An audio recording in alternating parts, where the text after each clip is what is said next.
Sa Majesté le roi Mohammed VI, nous le disions, a présidé aujourd'hui au Palais Royal à Rabat la cérémonie de présentation du programme intégré d'appui et de financement des entreprises et de signature des conventions qui lui sont liées. Les développements, Mohamed Aïkilchka. Palais Royal à Rabat, où Sa Majesté le roi Mohammed VI a d'abord reçu en audience le ministre de l'économie, des finances et de la réforme de l'administration, Mohamed Ben Chaboun, le wali de Banque al-Maghrib Abdelatif Jouahri et le président du groupement professionnel des banques du Maroc, Othman Ben Jelloun. Audience au cours de laquelle M. Ben Chaboun a remis à Sa Majesté le roi Mohammed VI des documents relatifs au programme intégré d'appui et de financement des entreprises.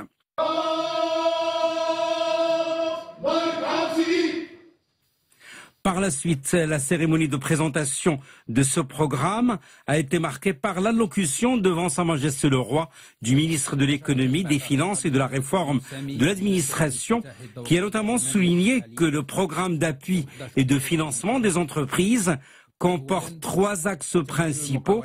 D'abord, le financement des entreprises, ensuite la coordination des opérations de soutien et d'accompagnement des entreprises au niveau des régions, et enfin, l'intégration financière des populations des zones rurales. C'est sur cette base, a ajouté le ministre, que dans le cadre de la loi de finances 2020, il a été créé un fonds de soutien au financement de l'initiative entrepreneuriale d'un montant de 6 milliards de dirhams sur 3 ans dans le cadre d'un partenariat entre l'État et le secteur bancaire.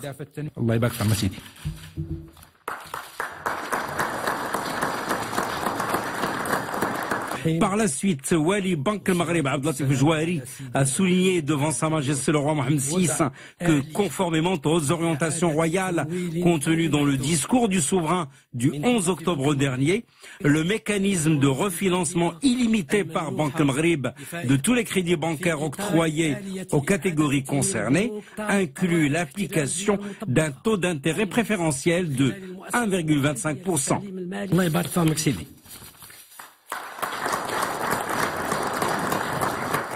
Et pour sa part, le président du groupement professionnel des banques du Maroc, Othman Ben Jelloun, a expliqué l'engagement des banques marocaines à hauteur de 3 milliards de dirhams dans le cadre du partenariat avec l'État pour le financement des entreprises.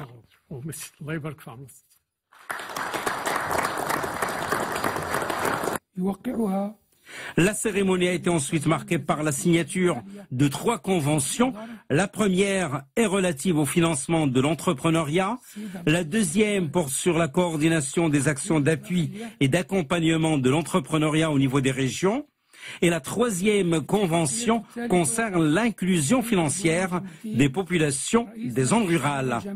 Ont assisté à cette cérémonie le chef du gouvernement, les conseillers de Sa Majesté le Roi et les membres du gouvernement. Et puis sur le programme intégré d'appui et de financement des entreprises présidé par Sa Majesté le Roi, voici des réactions. L'accord que nous avons signé aujourd'hui avec le Barid Bank est un accord qui consacre une collaboration selon 3 axes. Le premier axe, c'est la couverture territoriale, c'est-à-dire la capacité des 2 établissements, le Khad Filahi al-Maghrib et le Barid Bank, d'apporter des réponses financières aux problématiques des populations qui sont dans des régions éloignées et qui n'ont pas accès au financement bancaire par le reste du système financier. Ça, c'est le premier axe. Le deuxième axe, c'est l'appui à l'inclusion financière par tous les moyens de l'inclusion financière, à commencer par les moyens digitaux, bien sûr, à travers le mobile banking, à travers l'accès à des innovations comme les relais digitaux que va lancer le Crédit Agricole du Maroc, mais également les moyens non digitaux. Plutôt le groupe Barid Bank, puisqu'on a créé notre propre filiale de société de paiement qui dispose actuellement de près de 700 agences, ce qui fait dans notre réseau un total de près de 2700 agences, sans compter les agences postales. Notre contribution portera d'abord sur l'information et la sensibilisation des populations cibles en général et des jeunes lauréats de la formation professionnelle en particulier, et à travers l'accompagnement des porteurs de projets en mettant à leur disposition l'assistance, la formation et les outils nécessaires à la concrétisation de leurs projets, à la gestion de leur entreprise.